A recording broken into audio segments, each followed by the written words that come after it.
Hi ஸ்பைடேஸ். நம்ம தளபதி விஜய் என்ன பாத்தீங்கன்னா இப்ப ரீசெண்டா அவரோட 8 கோடி மதிப்புள்ள ஒரு ரோல்ஸ் ராய்ஸ் காரை வந்துட்டு சேல் பண்ணிருக்காரு. சேல் பண்ணிட்டு அதுக்கு பதிலா லெக்ஸஸ் அப்படிங்கிற ஒரு புது காரை வந்துட்டு 1.5 வருஷத்துக்கு முன்னாடி ப்ரீ புக் பண்ணி இந்த காரை வந்துட்டு வாங்கியிருக்காரு. ஸோ ரோல்ஸ் ராய்ஸ் காரை சேல் பண்ணிட்டு இந்த காரை வாங்கியிருக்காருன்னா அப்ப இதுல என்னென்ன ஃபீச்சர்ஸ் எல்லாம் இருக்குதுன்றதான் பாத்தீங்கன்னா இன்னைக்கு வீடியோல நம்ம டீட்டெயிலா பார்க்க போறோம்.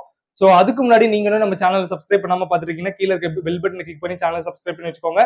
அப்பதான் நம்ம ரெகுலரா டெக் ரிலேட்டடா போடுற வீடியோஸ் உங்களுக்கு நோட்டிபிகேஷன்ல வரும். சோ இப்போ வாங்க வீடியோக்குள்ள போலாம்.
ஃபர்ஸ்ட் ஆஃப் ஆல் இந்த காரோட மாடல் நேமை பத்தி நம்ம பார்த்தோம்னா இந்த மாடல் நேம் வந்து லெக்ஸஸ் LM350H அப்படின்னு சொல்லிட்டு வச்சிருக்காங்க.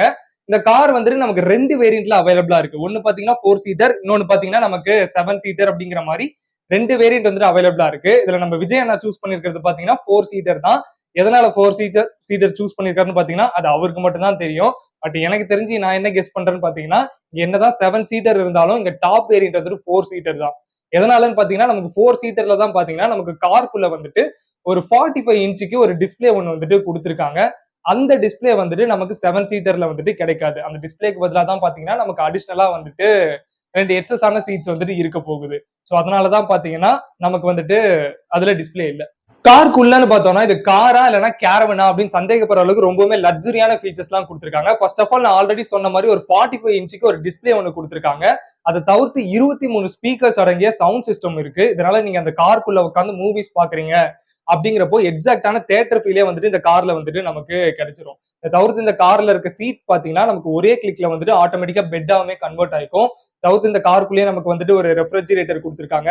And then full and full பாத்தீங்கன்னா நமக்கு ஒரு வுட்டன் பேட்டர்ன்ல கொடுத்துருக்காங்க. டாப்ல வந்துட்டு ஒரு வுட் பேனல் இருக்கு. அதுல பாத்தீங்கன்னா நமக்கு ஏர் கண்டிஷனர் அண்ட் தென் பாத்தீங்கன்னா லைட்ஸ், இதை தவிர்த்து ரீடிங் லைட்டுமே கொடுத்துருக்காங்க. ரீடிங் லைட் மட்டும் கொடுத்ததும் இல்லாம நமக்கு புக் ரீடிங்காக அதுக்கு தனியா ஒரு டேபிளுமே வந்துட்டு நமக்கு அதுக்குள்ளேயே வந்துட்டு இருக்கு. இந்த காரோட சீட்ஸ் எல்லாமே பாத்தீங்கன்னா வென்டிலேட்டட் சீட்ஸ் தான் கொடுத்துருக்காங்க. அது மட்டும் இல்லாம இந்த சீட்ஸால வந்துட்டு நமக்கு மசாஜஸும் வந்துட்டு பண்ணிக்க முடியும். இதை தவிர்த்து ஒரு ஒயர்லெஸ் சார்ஜிங் வந்துட்டு சார்ஜிங்கான ஒரு பிளேஸ்மெண்ட் வந்துட்டு கொடுத்துருக்காங்க.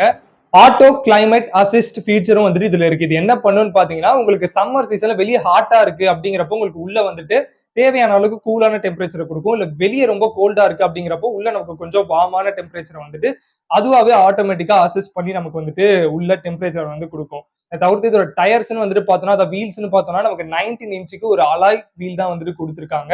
அண்ட் தென் நமக்கு இந்த பூட் ஸ்பேஸும் இந்த டோர்ஸும் பாத்தீங்கன்னா ஜஸ்ட் ஒரு சிங்கிள் கிளிக்ல ஓப்பன் அண்ட் க்ளோஸ்மே வந்துட்டு பண்ணிக்கிற மாதிரி தான் வந்துட்டு இருக்கு.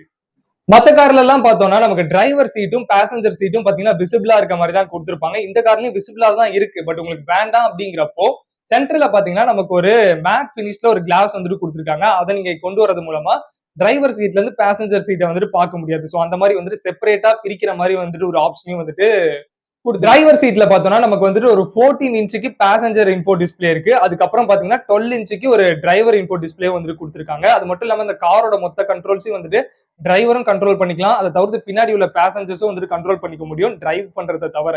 அதாவது கார் ஓட்டுற ஒரு ஆப்ஷனை தவிர டிரைவர் முன்னாடி இருந்து பண்ற எல்லா கார் கண்ட்ரோல்ஸுமே வந்துட்டு பேக்ல இருந்து வந்துட்டு நம்ம அந்த டச் டிஸ்பிளே யூஸ் பண்ணி வந்துட்டு இந்த மொத்த காரையும் வந்துட்டு கண்ட்ரோல் பண்ணிக்க முடியும். பெட்ரோல் கெப்பாசிட்டி அப்படின்னு சொல்லிட்டு பார்த்தோம்னா நமக்கு ஒரு 60 லிட்டர் பெட்ரோல் கெப்பாசிட்டி உள்ள டேங்க் கொடுத்துருக்காங்க. அது மட்டும் இல்லாம உங்களுக்கு பெட்ரோல் காலி ஆயிடுச்சு அப்படின்னா உங்களுக்கு இந்த கார் வந்துட்டு பேட்டரியிலுமே ஒர்க் பண்ற மாதிரி தான் கொடுத்துருக்காங்க. அதாவது ஒரு ஹைபிரிட் ஆப்ஷனோட தான் வந்துட்டு இந்த கார் வந்துட்டு நமக்கு இருக்கு. சேஃப்டிக்காக பார்த்தோம்னா இந்த காரை சுத்தியுமே நமக்கு வந்துட்டு 360 டிகிரி கேமரா வந்துட்டு கொடுத்துருக்காங்க. ஸோ இதனால இது வந்துட்டு ஒரு சிசிடிவி மாதிரி வந்துட்டு ஆக்ட் ஆகிறதுனால நமக்கு ரொம்பவுமே சேஃப்டியா இருக்கும். இந்த காரோட டைமென்ஷன் சொல்லிட்டு பார்த்தோம்னா 6 மீட்டர்ஸ்க்கு வந்துட்டு லென்த் இருக்கு, 1.8 மீட்டர்ஸ்க்கு வந்துட்டு வித் கொடுத்துருக்காங்க. அண்ட் தென் பார்த்தோம்னா 2 மீட்டர்ஸ்க்கு வந்துட்டு ஹைட் இருக்கு. அதாவது இதோட பிரைசிங் வந்தோம்னா நமக்கு வந்துட்டு கிட்டத்தட்ட 3 crores கிட்ட வந்துட்டு இந்த காருக்கு பிரைஸ் பண்ணிருக்காங்க. சோ நம்ம விஜய் அண்ணா வந்துட்டு இந்த காரை வாங்குறதுக்கான மெயின் ரீசன் என்னவா இருக்குன்னு சொல்லிட்டு பாத்தீங்கன்னா, இப்போ வந்துட்டு ஒரு பாலிடிக்ஸ்ல போக போறதுனால இதுக்கப்புறம் சென்னைக்குள்ள அவர் நிறைய இடத்துக்கு போய் விசிட் பண்ணி பார்க்க வேண்டியது இருக்கும். ஸோ அதுக்காக தான் பாத்தீங்கன்னா மோஸ்டா இந்த காரை அவர் சூஸ் பண்ணியிருப்பாரு அப்படிங்கிற மாதிரி தான் எல்லாருமே வந்துட்டு ரூமர்ஸா என்னன்னு தெரியல எல்லாரும் சொல்லிட்டு இருக்காங்க. ஸோ அது ஒரு மெயின் ரீசனாவுமே இருக்கலாம். ஸோ அவ்வளவுதான் நம்ம விஜய் நான் வாங்க போறேன் இந்த காரை பத்தி எனக்கு தெரிஞ்ச அளவுக்கு ஃபீச்சர்ஸ் உங்களுக்கு தெளிவா கிளியரா எக்ஸ்பிளைன் பண்ணிருப்பேன்னு சொல்லிட்டு நான் நம்புறேன். ஸோ இதை பத்தி நான் சொல்லாதது உங்களுக்கு தெரிஞ்ச ஏதாவது ஒரு இன்ட்ரெஸ்டிங்கான ஃபீச்சர்ஸ் இந்த லெக்ஸஸ் காரை பத்தி ஏதாச்சும் இருந்துச்சுன்னா கண்டிப்பா கமெண்ட்ஸ்ல சொல்லுங்க. இந்த வீடியோவை பாக்குற மத்தவங்களும் வந்துட்டு இதை பார்த்து தெரிஞ்சுப்பாங்க. ஸோ இது மாதிரி இன்னொரு டெக் ரிலேட்டடான வீடியோல உங்களை மீண்டும் வந்து பாக்குறேன். Until then, this is Spidey signing off.